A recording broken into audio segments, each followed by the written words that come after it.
siz Qosimning nimasi bo'lasiz? Men uning xodini. Tom ikki o'rbichichi qaq pachiqiga tushadigan chiroyli cho'k ekan. Bundan keyin yuzimni qandoq ko'tarib yuraman? Agarda men utib olsam, xotiningdan o'tsam, qandoq? Har qaysing bu yerga onangni erga bagil kelishdingmi? Seyit begi menga ilgich singlimni opirib solabdi. Men hargiz bormayman. Xotinimni o'zimga qo'yinchi nima qil? Unda qilma. Voy shimg'ida va og'zingni bir tepma beka. Hozirga kelgicha Qosim oxundan boshqa arzatiga ko'nglimning peshini tutqizib baxmadim. Bechora nafasdan qopdi.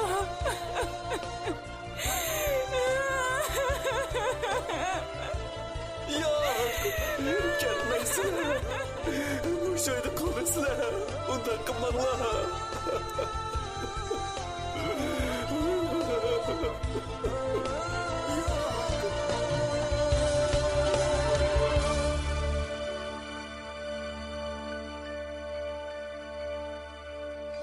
Emarg'a tikilgan xotin.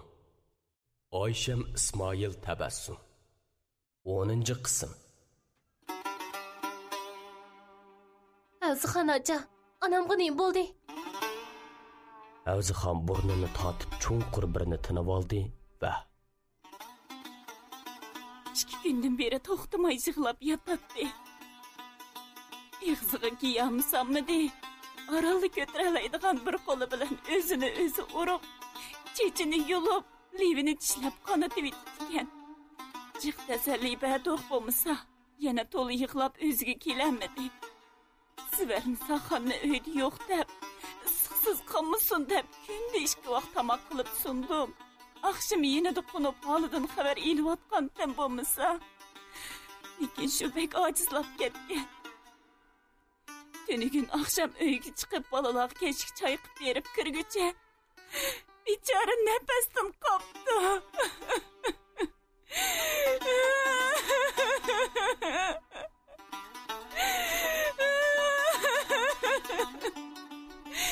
Rahmat doktorxonamning ko'zi kaynadi ketdi.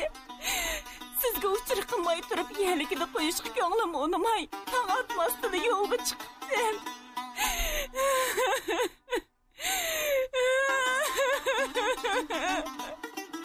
Avzixon chiqiriq ovozda chong chiqirib yig'lab, butun qo'roni beshiga kaydi. Yig'zori ovozdan cho'chishgan Qambarnisa xonim bilan Oyturoq xonim oldirib o'ylig'i chiqqanda, Zivarnisa allaqachon hushidan ketgan bo'lib, Seyitboy uni kanichilab yo'lab turardi. O'ruq Silva Zivarnisani Seyitboy kuchmali ko'tirib kelib, Avzixon o'ltirgan ko'rpining bir tarafida yotqizdi. Ongacha Zo'rxon yugurib kelib Zivarnisaning chekisini ulab, uni to'xtamay chaqirishga boshladi. Zivarnisa o'shiga kelganda Seyitboy xizmatkor va yilliqchilarga buyurib, tuvandagi mahallaga menishning tayyorligini qilib bo'lgan bo'lib, 2 ot orvasiga to'xtagan mo'mayning musbatiga atab nazar qiladiganga guruch, may, sabza, choy, tuz, qand gezak, oq non, qorliq kiyim degandek narsalarni besib, o'zlari o'ltirdiganga usti ipiq mab tayyor qilgan edi. Bu ahvollardan xabarsiz oldi behush yotgan Zivarnisa hushiga kelib, u qo'ytib yig'lig'inicha Seyitboyga yolvurib, o'zini qiynonisining yerligida qo'yib, musbatida turg'ilib berishga ruxsat qilishini o'tinib ketdi. Zo'rxon uninga tasalli berib, Seyitboyning allaqachon tayyorliqlarni bitirib qo'yganligini, Zivarnisa usti beshini yangushlab olsalar, birga yo'lga chiqadiganligini aytib, oldin tayyorlab qo'yilgan qorliq kiyimni uninga uzatdi. Şu an Zivarnisaning ko'nglidagi bog'il qo'ymas qandoq qilaman degan andish g'oyib bo'lib, uning o'rnini cheksiz minnatdorlik, suyunish egalladi. Ot harvillari va mapa bir osh pishim to'xtamay yo'l yurib, oxiri shoxliq oymiqining tuvanki mahallasiga yetib keldi. Ular kelganda uy ichi o'yla liqqida qorliq kiyimli kishilar bilan to'lgan edi. To'xtagan mo'mayning meyiti ustiga oq xasi bilgan holda ayvonda yotqizib qo'yilgan bo'lib, bosh oyog'ida bir necha qo'shni mo'maylar ko'z ish qilib o'tirishardi. Zivarnisa o'ylig'i kiribla voy onakam deb cho'qon silib yig'lig'inicha to'xtagan mo'mayning allaqachon sovib ketgan jasadini quchoqladi. Seyitboy bilan Zivarnisa bu uyda To'xtixon mo'mayning 7sigacha turdi. Asli Seyitboy 3 kundan keyin qaytib ketishni ko'ngli pukkan edi. Biroq Qosim Polko'zdan iborat birli bolasi bor To'xtixon mo'mayning bu bolasi hech qanday ishqa kog'i kelmagachga To'xtixon mo'mayning 7sigacha to'xtamay kelib ketayotgan mehmonlarning oyog'i o'zilmagachga mehmonlarga Zivarnisa qarashmisi bo'lmaydi. Seyitboyning Zivarnisani bu uyda yolg'iz qo'yishga ko'ngli unamadi. Shu mo'mayning nazarlariga otadarchilik qilib, Zivarnisa, Zo'rixon, Avzixon, Abboslar bilan ishkirki uyda yotsa, o'zi birga kelgan xizmatkorlar bilan tashqirqi uyda yetib, toki 7sigacha bu uyda cho'ng o'g'illik rolini o'tadi. Qosim Polko'z Seyitboy odam avatib Zivarnisani ep ketgan shu kuni go'mishdak bo'lib qolganicha gapmi qilmay, ishmi qilmay, onasi yotgan uydan chiqmay, elchilar kelganda qandoq o'tirgan bo'lsa, shu pida o'tirib, xuddi aqlidan adashgandek bo'lib qolgan edi.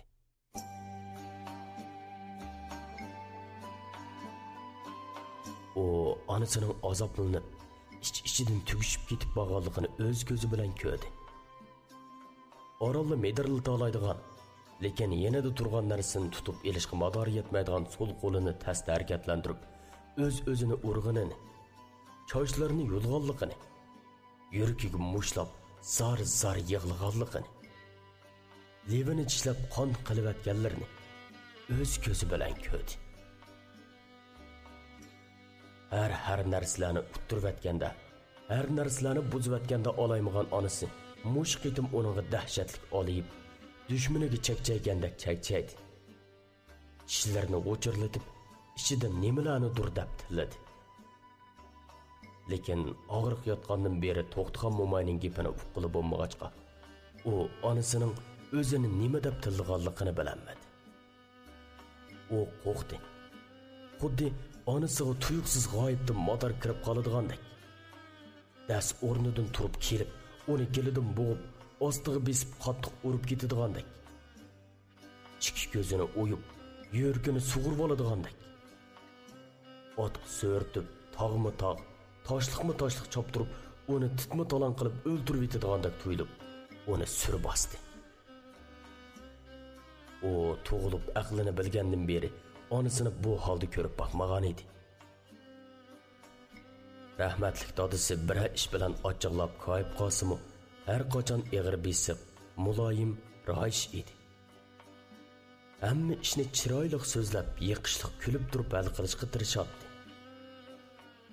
Dadisi uni qancha tillab urib ketsa-mu, onasi undoq qilmaydi. Dadisining urib tillashlariga o'nsiz qarab turadi-yu. Dadisi chiqib ketib, ikkisi yolg'iz qolganda, uning qo'lini tutib, nurg'un nasihatlarni, chiroyli gaplarni qilib, uning yuragini eritib, dadisining gapini anglaydigan qilib etadi.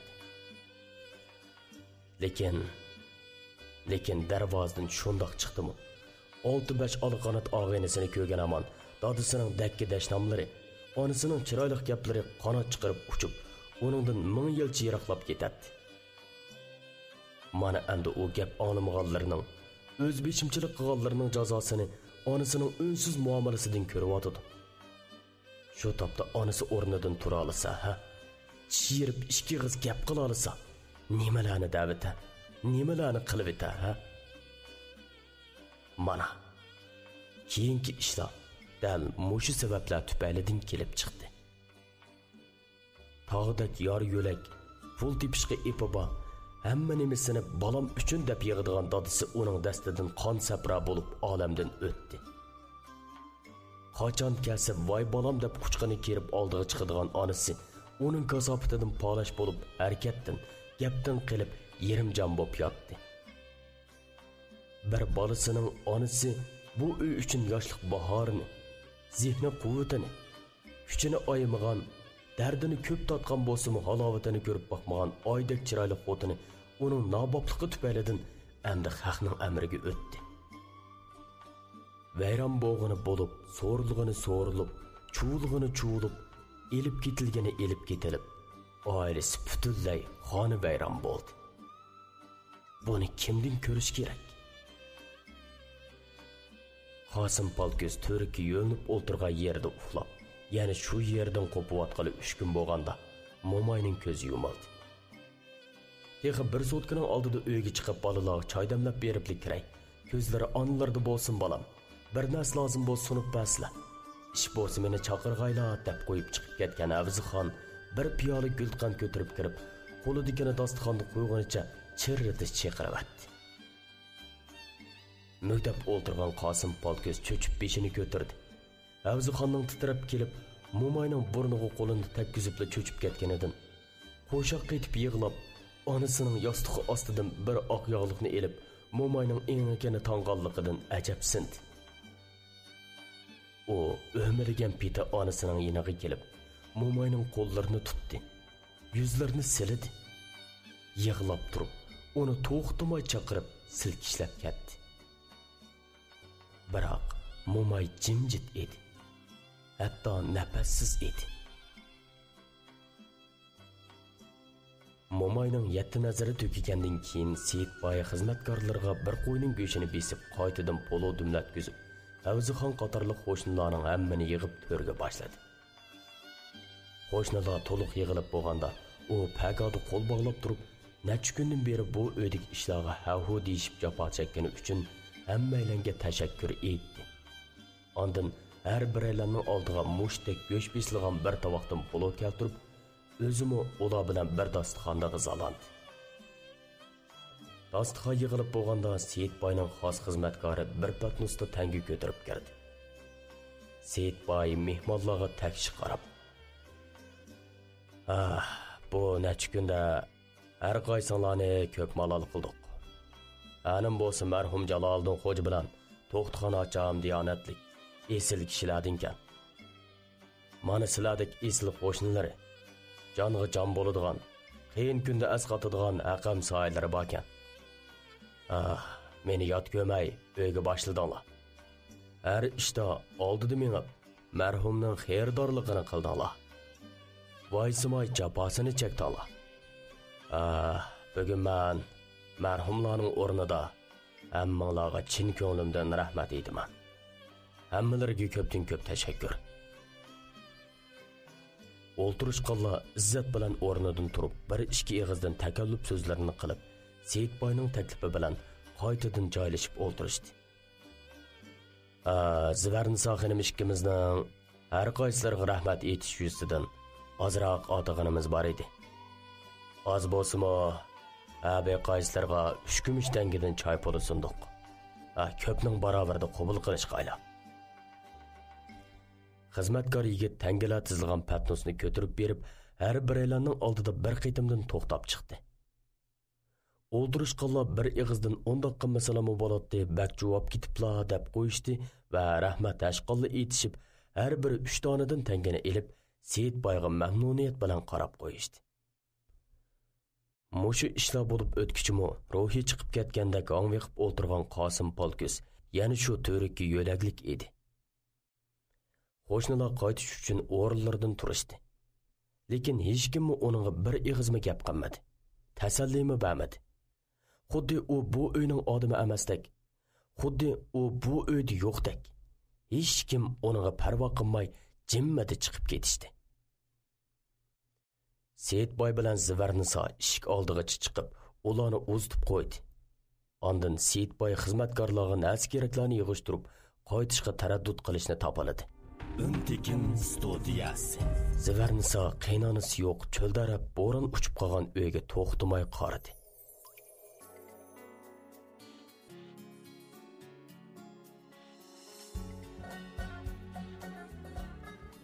Onasi tuju bilib yig'ib, chiroyli tizib qo'ydigan yotgan ko'palarga, kashdugul tikilgan yostiq, xongdan tovarlarda yumaloqlab tikilib, ratlik tizilgan takiya, uyuqdiki chini qocha, ishqilib hamma narsa uningga to'limi mayus, to'limi tushkun. Xuddi hammasi yig'lamsirab qolgandek ko'rinmoqda edi. Uni birdilli yig'i tutdi. Boy mehmonlar o'ltirgan ko'rpaga kelib o'ltirib, yuzini olqini bilan etib, o'ngrab yig'ladi. Seyitboyning o'ninga qarab ichi serilib ketdi. Zivarnisaning mo'mayning tugab ketganligini anglagandan boshlab, bir qitimmi ichilib boqmagan chiroyi to'limi sulg'un, nursiz edi. Mo'sha necha kun ichida obdalli o'riqlab, aslidami o'riq badani beqish topolmagan poqlandek avori bo'lib qolgan Zivernisa Seyitboyni ansirtib qo'ygan edi. Bir turib Seyitboy bu ishlarga o'zi sababchidek o'ylab maqolatdi. Lekin yana demay bo'lmaydiki, agar Zivernisani namoncho'liq qutib olgan bo'lsa, ishlar hozirqidimmi qabohatlik bo'lgan bo'ladi. Xizmatkorlar nas keraklarni yig'ishtirib bo'lib, Seyitboyga yo'lga chiqish tayyorligi bitganligini yetkazdi. Seyitboy Zo'rxonga Zivernisani sharatlab, uni menishga oldirtishga da'vat qildi. Zo'rxon kelib Zivernisaning qo'llarini tutdi va ketadigan chog' bo'lib qolganligini, uning bu uyda qolsa bo'lmaydiganligini samiga soldi. Endi ketmay bo'lmaydi. Mehribon, suyimli qiynonisi tugab ketgan ekan. Seyitboyning uyga ketmagan taqdirdimi, endi bu uyda davomli turishga bo'lmaydi. Chunki mehr muhabbatdan gap etish mumkin bo'lmagan bu uyda tortishqidek hech nima qolmagan edi. Lekin Zivernisa ko'zlari yosh yo'qoldi. Ishlardan bexabar o'ynab o'ltirgan Abbosni quchog'iga elib, uning bosh ko'zlarini purab, yana buqildab yig'lab ketdi. Seyitboy tushunatdi. İç bağırdan yuragini yerib chiqqan bolasi bu uyda qolsa, Zivernisa qandoq chidaydi?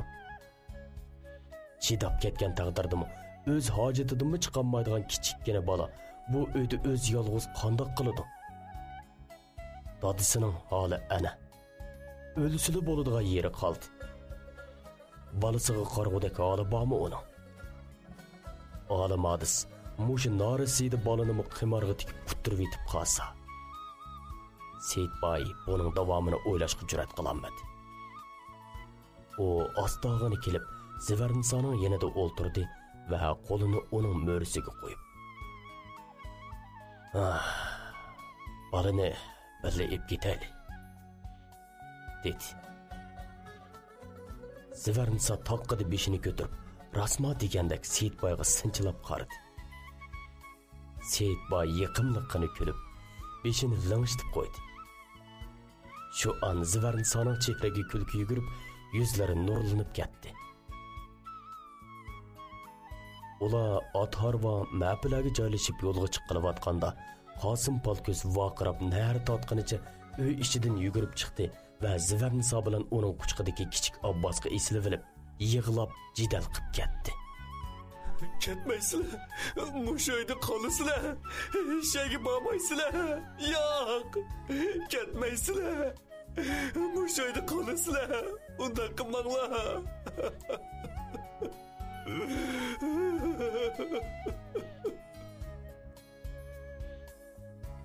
Seyitboyning xizmatkorlari uni tortishtirib so'rab uy ichiga akirib ketdi va hayol o'tmay qaytib chiqib, darvozani teshidan lotiyib bilan chigib qo'ydi.